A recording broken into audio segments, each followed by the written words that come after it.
Maria, nous disons merci à Wendell Fino Dipana et toute l'équipe de la rédaction RTD pour les informations et Dieu les bénisse. Nous vous donnons rendez-vous demain à 13h pour d'autres informations, toujours en synchronisation avec la radio nationale. 19h passé de 30 minutes dans notre studio. À présent, l'émission avec l'audition ardent. Le thème de l'émission est comment donner une éducation chrétienne aux enfants en famille. Bonne écoute à toutes et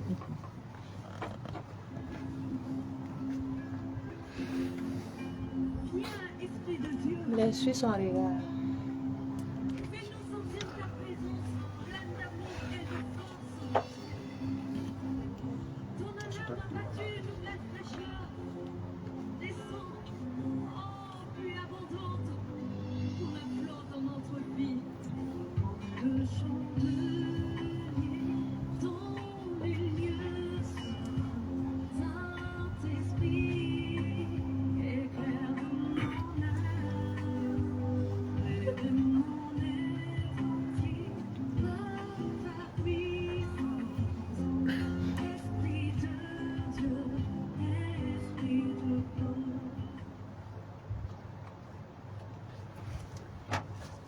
Fidèles auditeurs et auditrices de la radio Ave Maria, la 91.6 FM, émettant depuis la cathédrale Notre-Dame de l'Immaculée Conception. Nous vous saluons dans le beau, précieux, merveilleux et glorieux nom de notre Seigneur Jésus-Christ. Nous sommes contents de vous retrouver ce soir pour notre émission radiophonique qui a lieu tous les troisièmes mercredis du mois intitulé « Je n'ai point honte de l'Évangile, car il est source de salut pour quiconque croit », tiré de Romains chapitre 1, verset 16. Cette émission vous est présentée par le Buisson Ardent qui est le renouveau charismatique catholique de l'Université Joseph Kizerbo, relevant de la paroisse universitaire Saint-Albert-le-Grand de la Rotonde. Pour ce mois-ci, le thème qui est proposé s'intitule comme suit: comment donner une éducation chrétienne aux enfants en famille. Et pour le développer, nous recevons notre frère en Christ, M. Isaac Yabré. M. Isaac Yabré, bonsoir. Bonsoir. À la suite de M. Yabré, nous avons avec nous d'autres frères et sœurs en Christ qui vont se présenter. Alida Kondombo, Nari Poko Angélique, Larissa Iwa. Et moi-même à l'animation, Kafando Blaise. Avant d'entrer dans le vif du sujet, nous voulons confier ce temps à notre Dieu, Jésus-Christ. Au nom du Père et du Fils et du Saint-Esprit. Amen. Notre Père qui es aux cieux. Que ton nom soit sanctifié, que ton règne vienne, que ta volonté soit faite sur la terre comme au ciel. Donne-nous aujourd'hui notre pain de ce jour. Pardonne-nous nos offenses comme nous pardonnons aussi à ceux qui nous ont offensés. Et ne nous laisse pas entrer en tentation, mais délivre-nous du mal. Amen. Seigneur Jésus, nous te disons merci pour ce troisième mercredi que tu nous offres encore. Nous te rendons grâce pour la vie de nos auditeurs et pour celle de chacun de nous ici présents. Nous demandons à ton Esprit Saint de nous inonder de sa présence afin que nous soyons attentifs à l'écoute de la parole de Dieu. Amen. Nous allons demander au Milado de prendre un chant à l'Esprit Saint. Comme la rosée, Saint-Esprit descend. Comme la rosée, Saint-Esprit descend. Comme la rosée, Saint-Esprit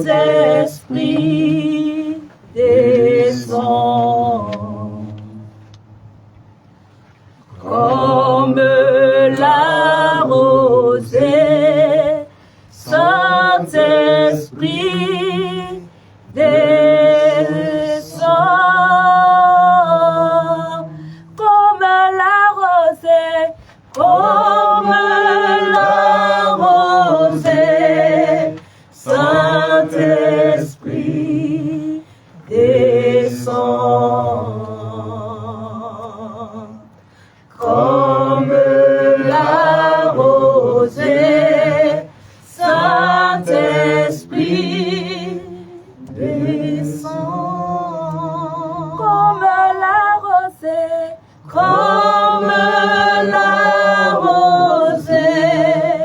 Saint-Esprit, descends comme la rosée. Saint-Esprit, descends.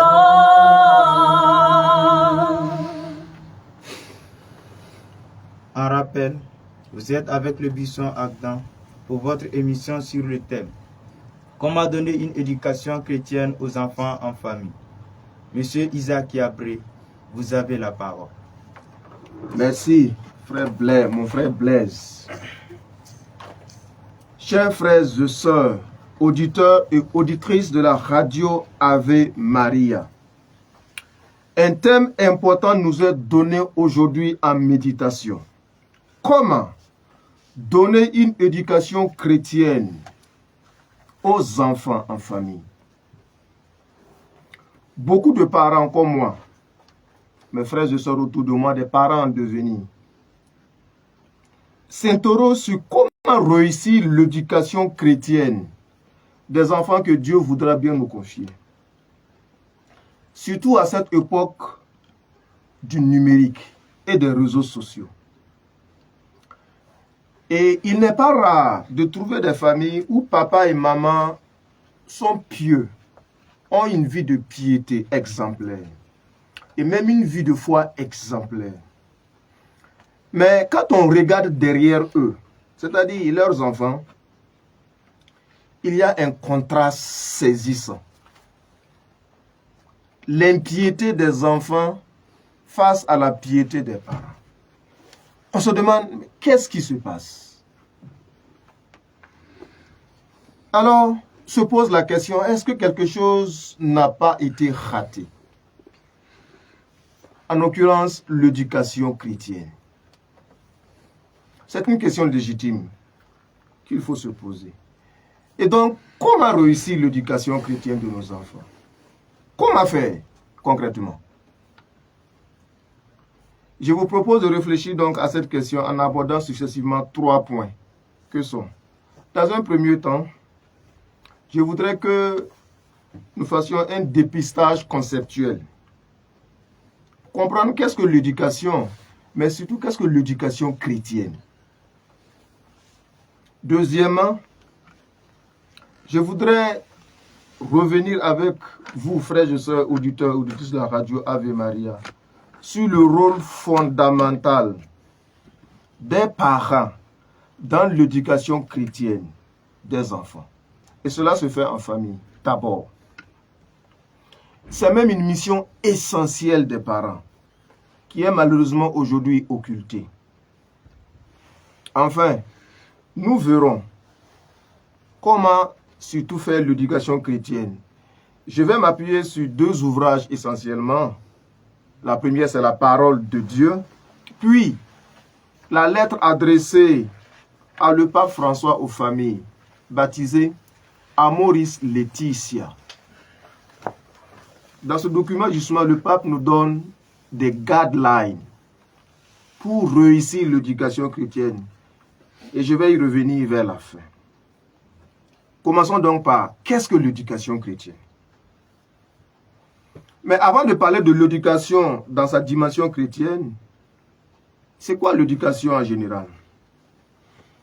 Eh bien, le mot éducation tire son origine du latin educatio, en fait, qui dérive de ex ducere, qui signifie simplement amener quelqu'un hors, conduire quelqu'un hors de quelque chose, ou vers quelque chose, vers un but. D'idée, conduire quelqu'un vers un objectif.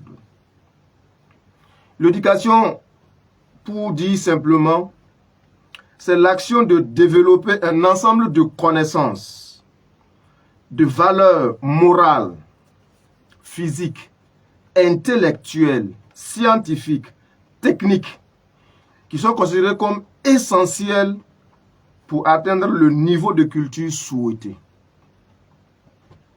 L'éducation donc permet de transmettre d'une génération à une autre la culture qui est nécessaire et indispensable au développement de la personnalité et à l'intégration sociale de l'individu.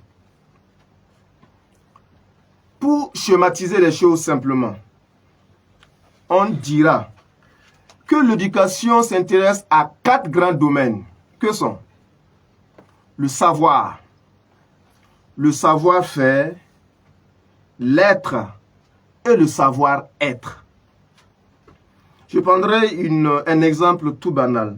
Si je pose la question à vous auditeurs et auditrices, ou à mes frères et sœurs ici, qui est le Saint-Esprit? C'est une question triviale, bien sûr, n'est-ce pas? Quelqu'un pourrait me répondre en disant, l'Esprit Saint est la 3e personne de la Trinité. Et c'est tout à fait juste. Ça, c'est le savoir donné par l'éducation. Mais il reste le savoir-faire. C'est comment on rentre en contact ou en communion avec cette personne de la Sainte Trinité, la 3e personne de la Sainte Trinité. Ça, c'est un savoir-faire. Puis, il y a comment l'être vit en rapport avec donc l'esprit. Ça, c'est l'être et le savoir-être. Et le savoir-être, c'est comment cette personne va se comporter à partir de cette connaissance et de la relation que cette personne a avec l'Esprit Saint au milieu de ses frères. Ça, c'est le savoir-être. À travers donc l'éducation, on cherche donc à donner un savoir-faire, l'être et un savoir-être. Certains font la nuance entre l'éducation, l'enseignement, l'instruction. D'aucuns disent que l'enseignement et l'instruction se focaliseraient sur le savoir et le savoir-faire. C'est ce que nous appelons essentiellement à l'école. Par contre, l'éducation viserait plutôt ou prioriserait plutôt l'être et le savoir-être. Le dictionnaire français, le Littré, affirme par exemple, c'est un jeu de mots, mais ça vaut son pesant. Il affirme que l'instruction s'enseigne alors que l'éducation s'apprend. Donc, l'instruction ou l'enseignement s'enseigne pendant que l'éducation s'apprend. C'est une nuance, un jeu de mots. Mais alors, comment peut-on parler d'une éducation chrétienne dans une société qui se réclame laïque? Peut-on parler aujourd'hui d'éducation chrétienne alors que nous sommes dans une société qui est laïque?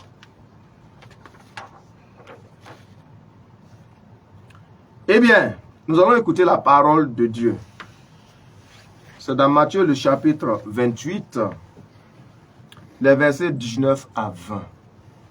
C'est la finale de l'évangile de Jésus-Christ selon saint Matthieu. Vous voyez, quand c'est la finale là, c'est la partie la plus importante du message que Jésus nous a laissé. Une façon de parler. Tout l'évangile est important.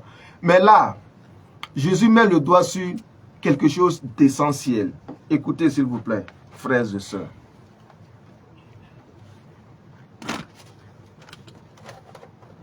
Matthieu chapitre 28, les versets 19 à 20. Allez donc de toutes les nations, faites des disciples. Baptisez-les au nom du Père et du Fils et du Saint-Esprit, et leur apprenant à observer tout ce que je vous ai prescrit. Et voici que je suis avec vous pour toujours, jusqu'à la fin de l'âge. Parole du Seigneur. Nous rendons grâce à Dieu. Je le reprends pour vous, pour que vous puissiez saisir toutes les nuances avec moi. Allez donc de toutes les nations, faites des disciples, les baptisant au nom du Père et du Fils et du Saint-Esprit, et leur apprenant à observer tout ce que je vous ai prescrit.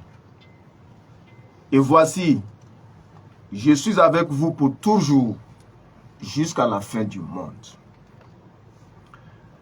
On pourrait dire, en écoutant cette parole de Jésus, sans se tromper, que la mission principale de l'Église, c'est de faire des disciples.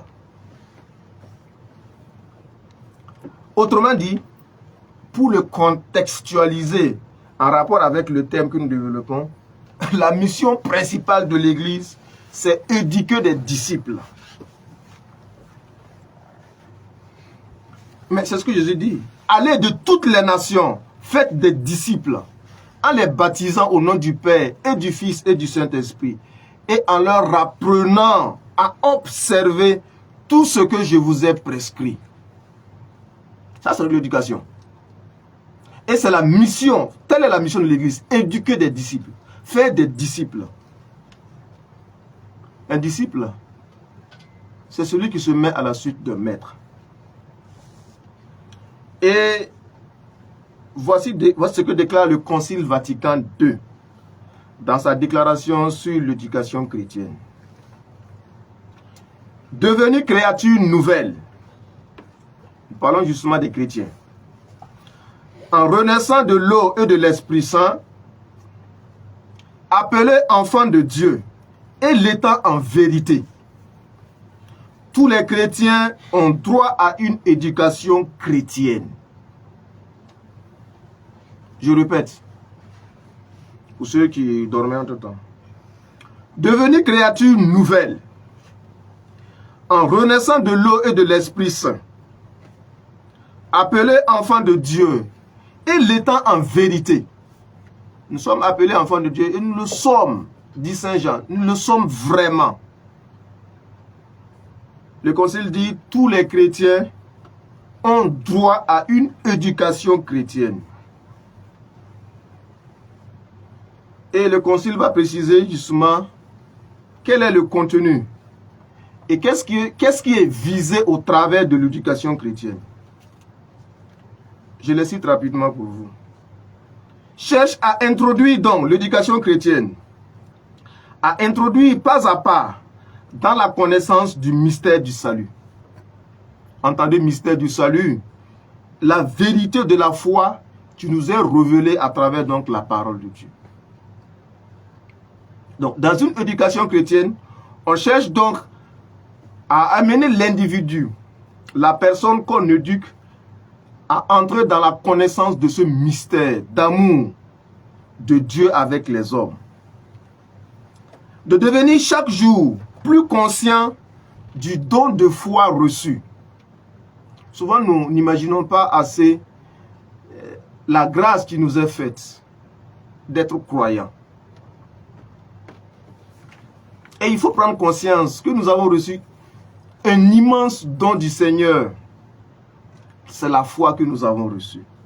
Nous recevons cette foi de l'Église.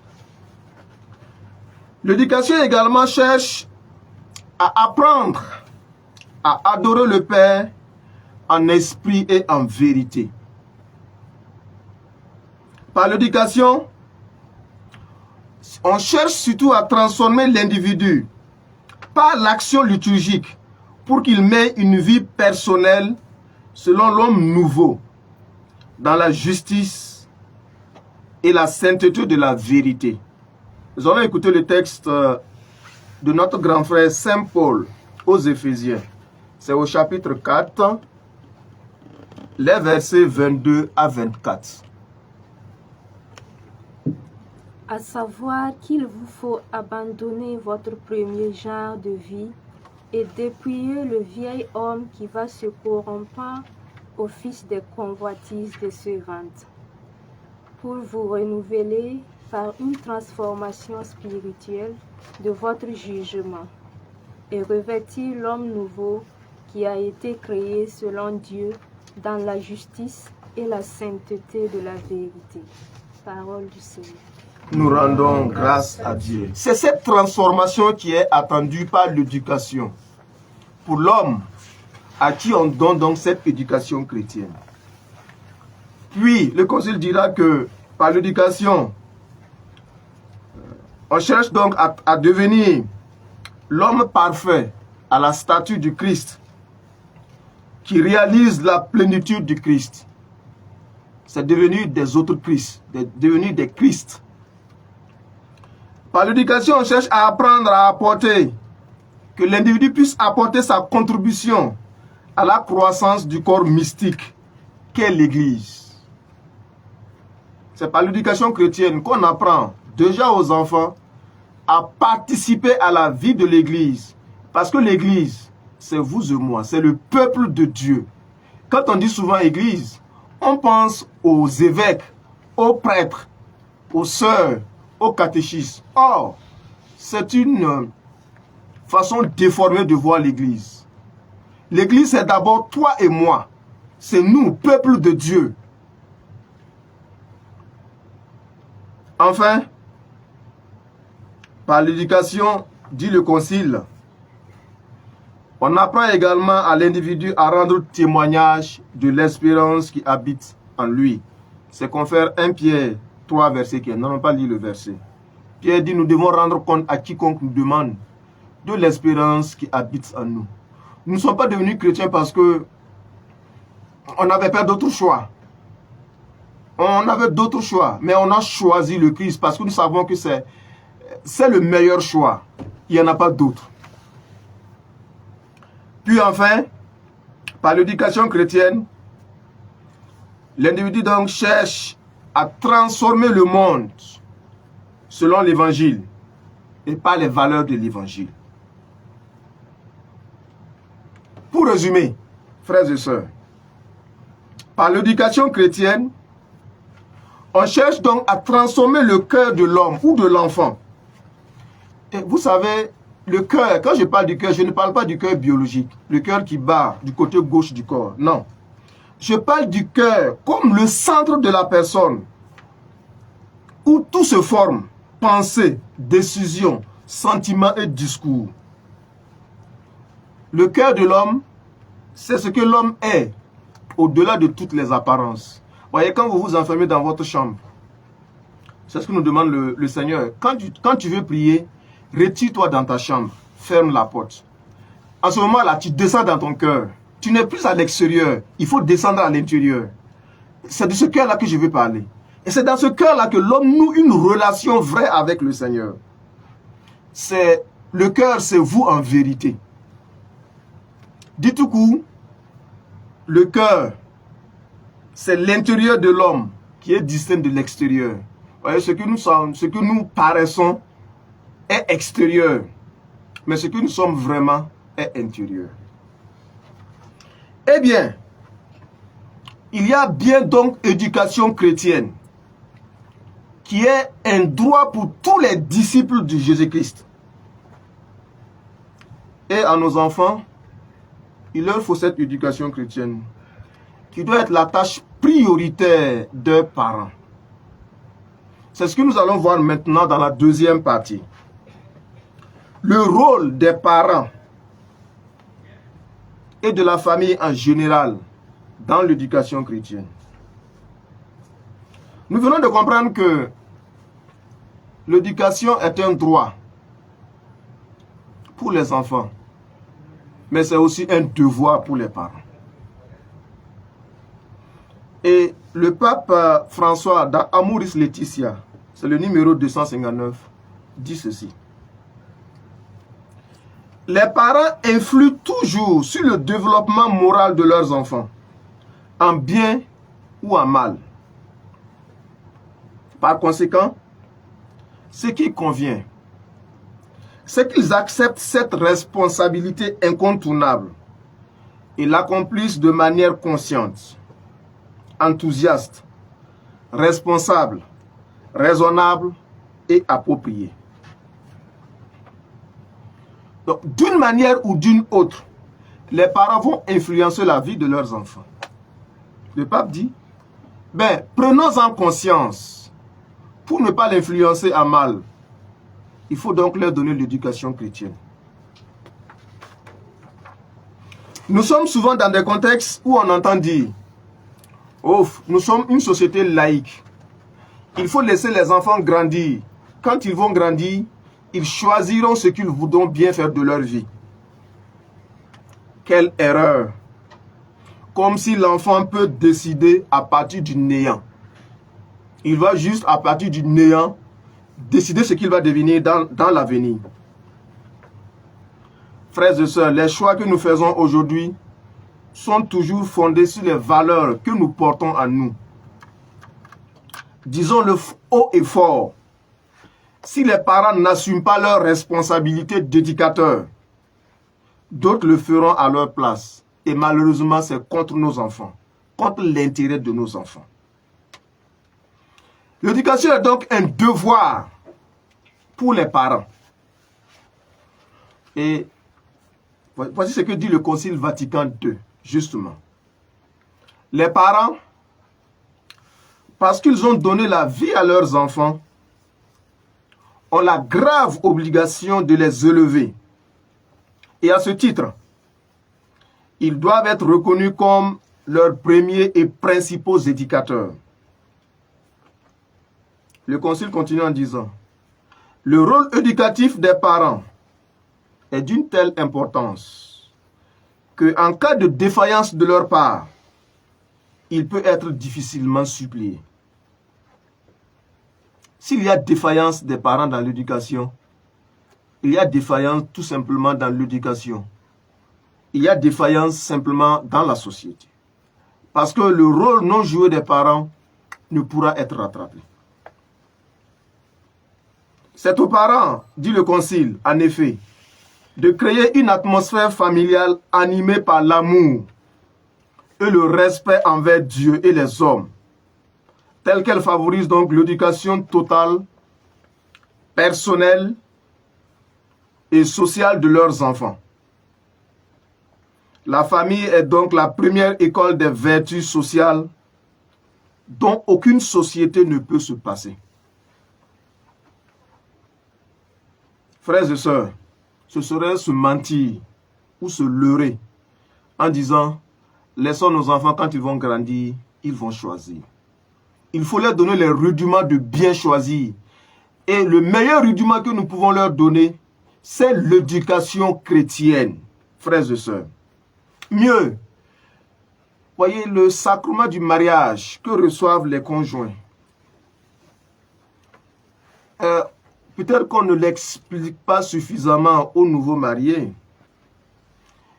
Ce sacrement-là induit un ministère spécifique auprès donc des conjoints. Et quand je l'ai découvert, moi, quand j'ai fait la formation de mariage, on ne m'a pas parlé de cela. Je l'ai découvert par moi-même. Voilà ce qui est écrit par le pape Jean-Paul II. C'est dans l'ouvrage qu'il a intitulé Familiaris Consortio. C'est une lettre également qu'il a adressée aux familles.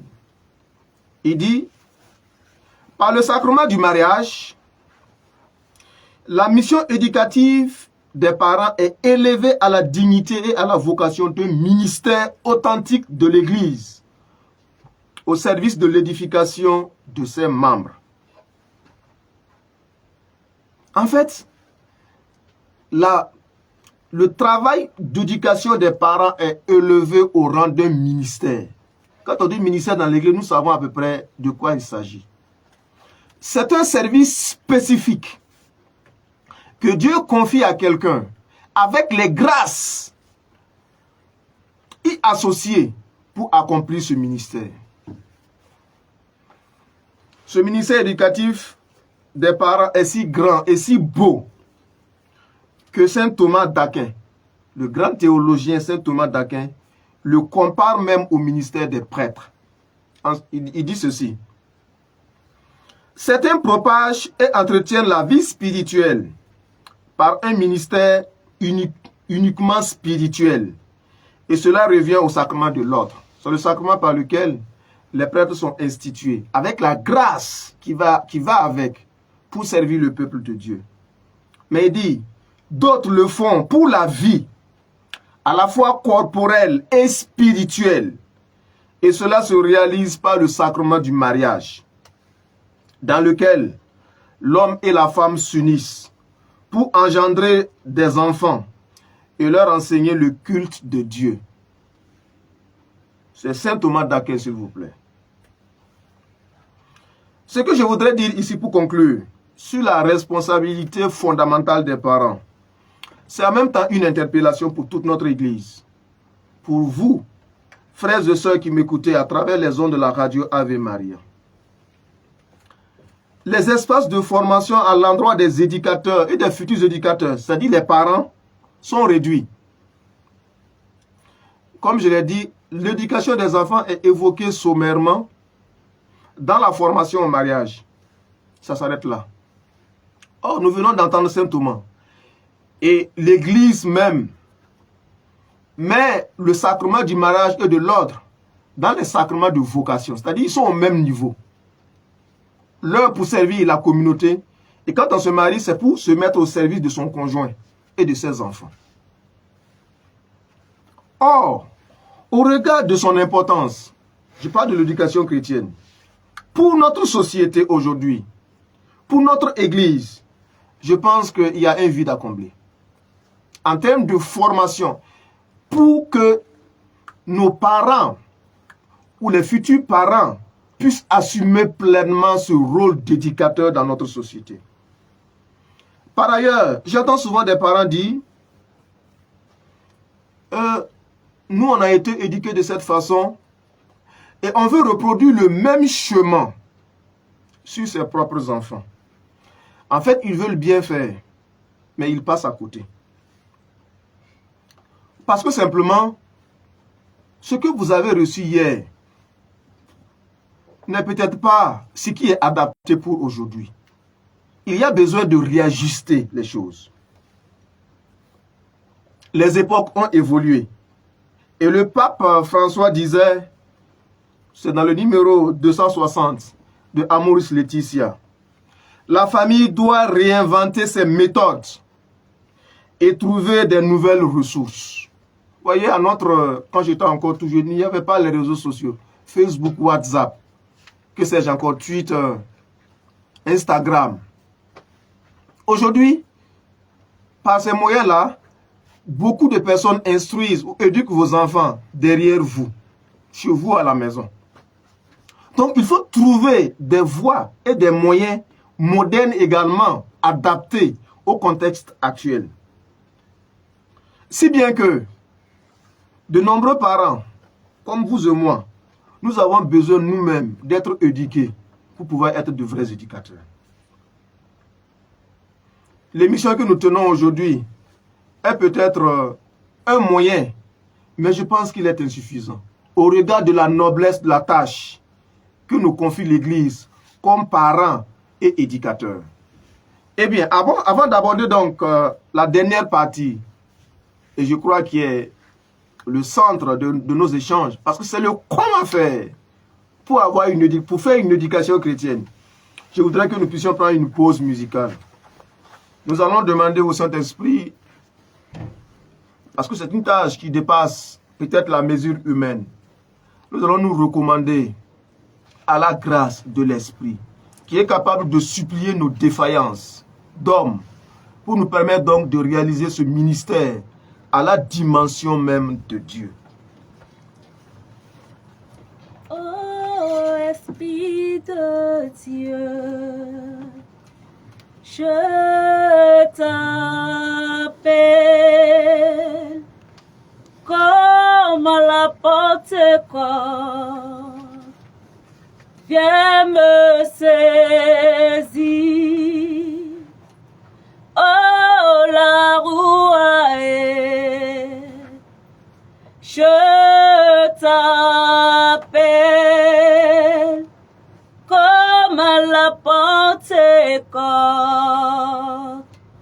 Viens me saisir, déverse sur moi ta puissance,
Habitez en moi.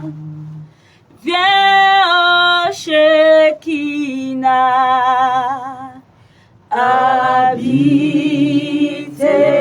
en moi. Oh oui, viens, viens.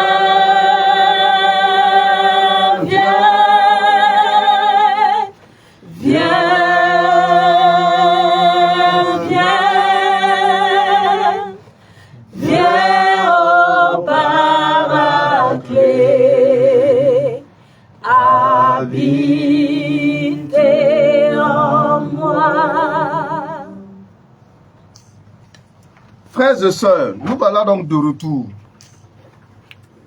Si l'éducation chrétienne est un droit pour les enfants, pour nos enfants, et un devoir fondamental pour les parents, comment la faire concrètement? Comment la réussir surtout? Eh bien, certains peut-être seront dessus. Parce qu'ils s'attendaient à des solutions toutes faites. Malheureusement, je n'en ai pas. Parce que vous savez, en matière d'éducation, ce qui vaut pour Paul ne vaut pas pour Pierre. Ce que je vais faire, c'est qu'à partir de la parole de Dieu et à partir de l'enseignement du pape sur Amoris Laetitia, je vais dégager 7 principes fondamentaux qui doivent orienter et guider toute action éducative des parents. C'est donc cet exercice que nous allons faire maintenant. Et je vous invite à écouter donc la parole de Dieu. C'est dans le livre des Siracites, Ecclésiastique, le chapitre 30, les versets 1 à 13. Si tu as ta Bible à côté, tu peux l'ouvrir et lire ce passage avec nous. Ecclésiastique, le chapitre 30, les versets 1 à 13. Qui aime son fils lui prodigue le fouet. Plus tard, ce fils sera sa consolation. Qui élève bien son fils en tirera satisfaction. Et parmi ses connaissances, il s'en montrera fier. Celui qui instruit son fils rend jaloux son ennemi et se montre joyeux devant ses amis.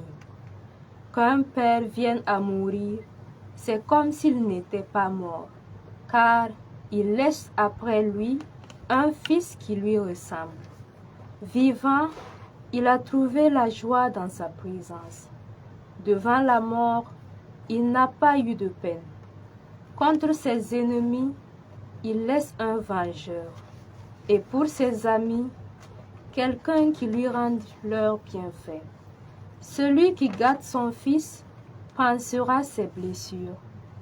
À chacun de ses cris, ses entrailles tressailliront. Un cheval mal dressé devient rétif. Un enfant laissé à lui-même devient mal élevé. Cajole ton enfant, tu en seras stupéfait. Joue avec lui, il te fera pleurer. Ne ris pas avec lui. Si tu ne veux pas pleurer avec lui, tu finiras par grincer les dents. Ne lui laisse pas de liberté pendant sa jeunesse et ne ferme pas les yeux sur ses sottises. Fais-lui courber l'échine pendant sa jeunesse. Meurtris-lui les côtes tant qu'il est enfant, de crainte que, dans son entêtement, il ne te désobéisse et que tu en éprouves de la peine. Élève ton fils et forme-le bien. pour ne pas avoir à endurer son insolence. Parole du Seigneur. Nous rendons grâce à Dieu. Frères et sœurs, eh bien, beaucoup de parents se retrouvent dans ce texte. Mais, comme je l'ai dit tantôt, je voudrais juste m'arrêter sur quelques principes développés par le pape. Et le premier de ces principes, c'est ce que nous avons entendu dans le premier verset de Siracide. Qui aime son fils, lui prodigue le fouet. Plus tard, ce fils sera sa consolation. Et le pape dit que le principe de base de tout projet éducatif, c'est l'amour.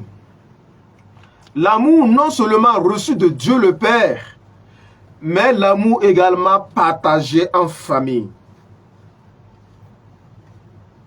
C'est l'amour des parents pour sa progéniture qui doit être la base de l'éducation. C'est poussé par cet amour que les parents sont prêts à consentir efforts, temps, sacrifice, pour donner ce qu'il y a de meilleur à leur enfant. Et vous savez ce qu'il y a de meilleur à donner à un enfant? C'est Jésus-Christ lui-même qu'il faut lui donner. Et c'est ça l'éducation chrétienne. Et il faut aimer son enfant qu'on éduque. C'est d'abord la base. Même l'enfant qui est récalcitrant, rebelle, qui ne vous écoute pas, qui refuse de vous obéir, celui-même qui vous défie des yeux. Vous voyez, là, quand tu lui parles, avant, quand nos parents nous menaçaient en public, tu baissais le regard. Tu parles à l'enfant, il te regarde dans les yeux. C'est yeux contre yeux. Mais tu dois l'aimer. C'est d'abord le fondement de tout projet éducatif. C'est ce que dit le pape donc dans Familiaris Consortio. Il dit ceci. L'élément le plus radical de nature à qualifier le devoir éducatif des parents, c'est l'amour paternel et maternel. De source qu'il était, l'amour des parents devient ainsi l'âme et donc la norme qui inspire et guide toute action éducative concrète, en l'enrichissant des valeurs de douceur, de constance, de bonté, de service, de désintéressement, d'esprit de sacrifice, qui sont les fruits les plus précieux de l'amour. Aimer veut dire supporter tout. C'est 1 Corinthiens chapitre 13. Supportez même les caprices de vos enfants par amour. Voici le premier principe. Le deuxième, j'enchaîne, parce que le temps va nous faire défaut. Le pape dit ceci, il faut rester toujours vigilant. Se poser régulièrement la question, où se trouve spirituellement son enfant? Et je cite le pape François. Il dit la grande question n'est pas où se trouve physiquement l'enfant. C'est la question que souvent les parents se posent. Ils sont inquiets de savoir où se trouve leur enfant. Qu'est-ce qu'il fait? Le pape dit ce n'est pas ça d'abord la première question à se poser. La première question, dit le pape, avec qui il est en ce moment, mais où il se trouve, mais plutôt où il se trouve dans le sens existentiel. Où est-ce qu'il se situe du point de vue de ses convictions, de ses objectifs, de ses désirs, de son projet de vie. Par conséquent, les questions que je me pose aux parents sont, c'est le pape qui dit, essayons-nous de comprendre où en sont réellement nos enfants sur leur chemin. Où est réellement leur âme? Le savons-nous? Et surtout, cela nous intéresse-t-il de le savoir?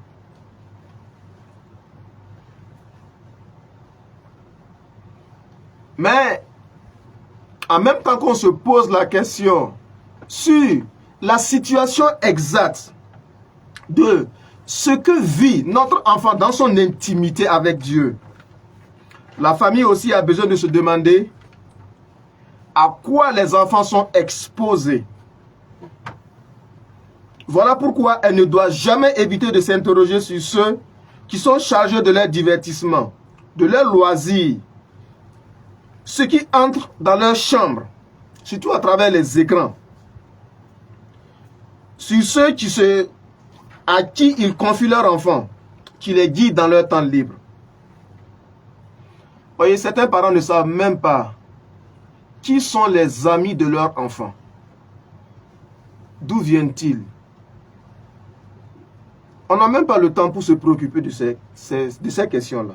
Et pourtant, mais le pape dit en concluant, mais ne tombons pas dans l'obsession. Il dit ceci, mais l'obsession ne dupe pas. On ne peut pas avoir tout sous contrôle. Toutes les situations qu'un enfant pourrait traverser. C'est-à-dire, il s'agit plutôt de créer des processus que de dominer les espaces. Selon le principe, l'espace, le temps est plus grand que l'espace. Si un parent est obsédé de savoir où se trouve son enfant et de contrôler tous ses mouvements, il cherchera simplement à dominer son espace. Mais de cette manière, dit le pape, il ne l'éduque pas, il ne le fortifie pas, il ne le prépare pas à affronter les défis. Troisième principe, les parents doivent être les témoins de l'évangile, les premiers témoins de l'évangile pour leurs enfants. Vous voyez, il y a un proverbe chinois qui dit que ce que nous faisons parle plus fort que ce que nous disons. Nos enfants apprennent plus de nos actes, de nos actions, que de nos discours. Vous imaginez par exemple un papa qui est assis au salon, qui est en train de mentir au téléphone. On l'appelle, dit, oh, je suis en route, alors qu'il est encore au salon. C'est des choses banales. Comment peut-il dire à son enfant d'être honnête? D'être véridique? Des enfants qui n'ont jamais vu papa et maman se mettre à genoux pour prier. Comment peut-on demander à ces enfants d'être des hommes ou des femmes de prière? Papa et maman passent le temps à critiquer et à parler mal des voisins devant les enfants. Comment voulez-vous que ces enfants aient du respect pour le voisinage, pour les autres? Nous allons écouter ce que nous dit Saint Paul à Timothée, à son fils spirituel Timothée. C'est 1 Timothée chapitre 4, le verset 12.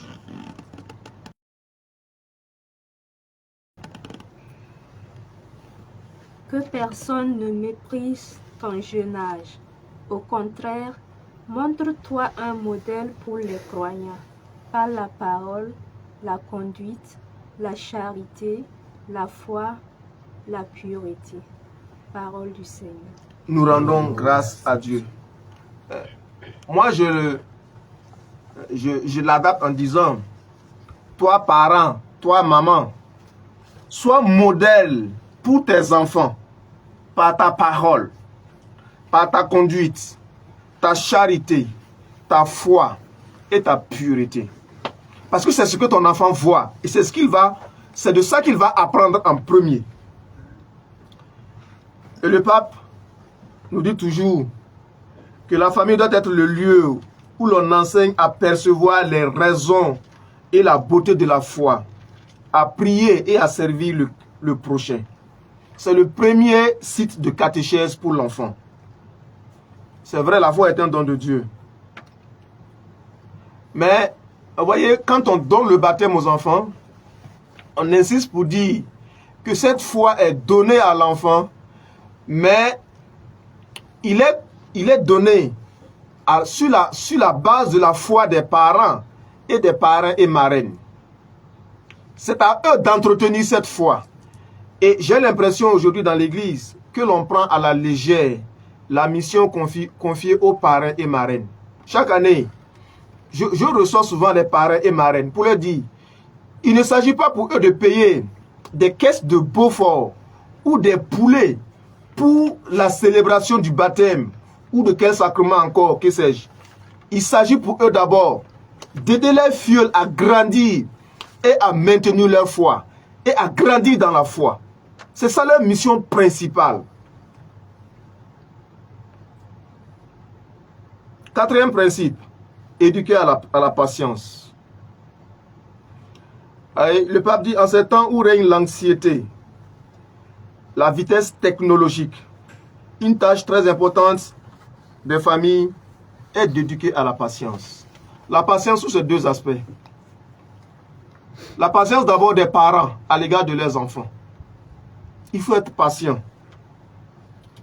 L'éducation est un travail de longue haleine, un travail au quotidien. Mais aussi apprendre aux enfants la patience. Et le pape dit ceci. Lorsque les enfants ou les adolescents ne sont pas éduqués à accepter que certaines choses doivent attendre, ils deviennent des gens impatients, qui soumettent tout à la satisfaction de leurs besoins immédiats et grandissent dans le vice du je veux et j'ai. C'est une grave erreur, dit le pape. Et vous voyez, c'est même dans notre foi aujourd'hui, nous sommes contaminés par cette vitesse technologique. Les chrétiens prient et veulent avoir le résultat tout de suite et maintenant. C'est nous qui donnons même l'agenda à Dieu pour qu'il réalise ce que nous voulons, tout de suite et maintenant. C'est une erreur. Il faut apprendre à patienter avec Dieu, à attendre. Cinquième principe, la sanction comme stimulation.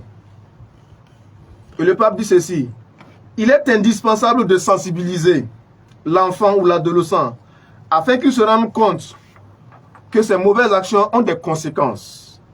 Il faut éveiller la capacité de se mettre à la place de l'autre et de compatir à la souffrance lorsqu'on lui a causé du tort. Et le texte que nous avons écouté du Séracite en dit long. Et l'attitude de certains parents aujourd'hui pose question. On ne sait pas réprimer quand l'enfant a mal fait. On dit simplement, c'est un enfant et on laisse faire. C'est une erreur. Il faut corriger l'enfant. Mais le pape dit, il ne faut pas corriger pour corriger. Une attitude constamment répressive serait nuisible. Il n'aiderait même pas à rendre compte de la gravité différente des actions et provoquerait un découragement ainsi que de l'irritation chez les parents. Et de l'irritation même chez les parents comme chez les enfants. Et qu'on fait donc ce que Paul nous dit aux Colossiens, parents, n'exaspérez pas vos enfants. Il faut corriger certes, mais il faut corriger dans la mesure. Mais ne laissez pas faire en disant c'est un enfant. Non, il faut lui apprendre les bonnes manières. Sixième principe, développer des habitudes chez l'enfant. Je vais vite parce que le temps nous presse. Vous savez, ce que l'on retient davantage, c'est ce que nous avons appris par habitude. Si nous avons l'habitude de prier en famille, ça deviendra pour nous un habitus, une habitude. Eh bien, le pape insiste donc pour que dans les familles, il y ait comme un rituel. Aller tous les dimanches à la messe avec les enfants, même s'ils pleurent, il faut y aller avec eux. C'est comme ça qu'ils gardent l'habitude et ils gardent donc une fidélité. Et septième principe enfin, et je vais m'y attarder un peu, même si le temps nous échappe, le pape dit oui à l'éducation sexuelle. Dans un contexte marqué par la banalisation du sexe, où tout est permis, mais Paul nous dit tout n'est pas utile. Tout m'est permis, mais tout n'est pas profitable. Je cite le pape. L'impulsion sexuelle peut être éduquée dans un cheminement de connaissance de soi et de développement d'une capacité de domination de soi qui peuvent aider à mettre en lumière les capacités admirables de joie et de rencontres amoureuses. Frères et sœurs, nous devons quitter dans nos familles le débat du sexe tabou. Il faut le faire, certes, avec un langage adapté.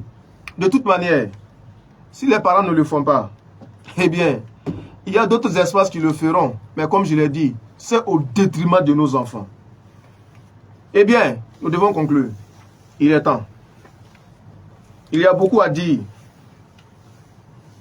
Et même si on prolonge encore cette émission d'1 heure, ça ne suffira pas pour finir tout ce que nous avons à dire.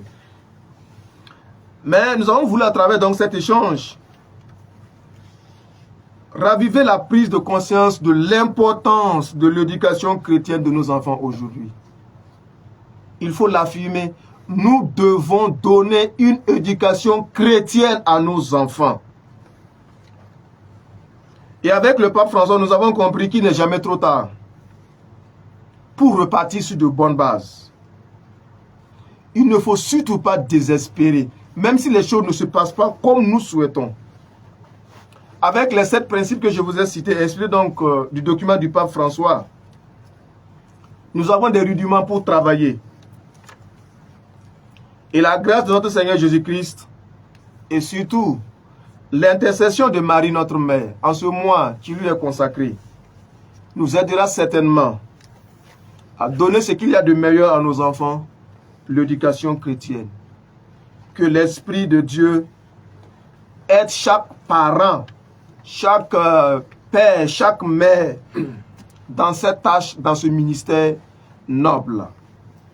Que Dieu nous bénisse, lui qui est Père, Fils et Saint-Esprit. Amen. Chers auditeurs, auditrices de la radio Ave Maria, nous disons merci au frère Isaac qui nous a vraiment transmis ce beau message. Nous bénissons le Seigneur pour sa vie. Auditeurs et auditrices de la radio Ave Maria, nous tirons vers la fin de notre émission. Mais avant de prendre congé de vous, nous vous informons que le Buisson Ardent, votre groupe de prière, tient ses louanges hebdomadaires tous les vendredis de 20h à 22h au sein de l'université de Dabkizerbo sur le terrain du karaté du Sénou. Par ailleurs, nous vous informons qu'il y aura une soirée de prière pour la rentrée scolaire et universitaire ce vendredi 20 octobre à partir de 19h au même lieu. Nous vous invitons à vous joindre à nous très prochainement. Pour ceux qui désirent prendre attache avec le groupe, vous pouvez appeler les numéros suivants: 55 42 82 55 49 82 21 et le 60 24 08 13 ou sur le site web www.rccio.org ou la page Facebook du Buisson Ardent. En attendant de nous retrouver prochainement, portez-vous bien et que la grâce de Dieu soit sur vous. Shalom. Shalom. Seigneur Jésus, nous te disons merci pour ce temps glorieux passé en ta présence. Que ton nom soit loué et élevé maintenant et à jamais. Amen. Nous avons prié. Au nom du Père et du Fils.